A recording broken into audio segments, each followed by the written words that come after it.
أثارت المطربة روبي حالة من الجدل، وذلك بعد ساعات من طرح أحدث أغانيها 3 ساعات متواصلة،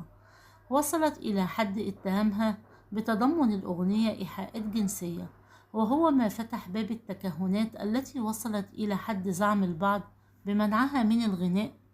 أغنية 3 ساعات متواصلة أثارت جدل واسع عبر مواقع التواصل الاجتماعي، وذلك بعد أن طرحتها الفنانة روبي عبر قناتها الرسمية.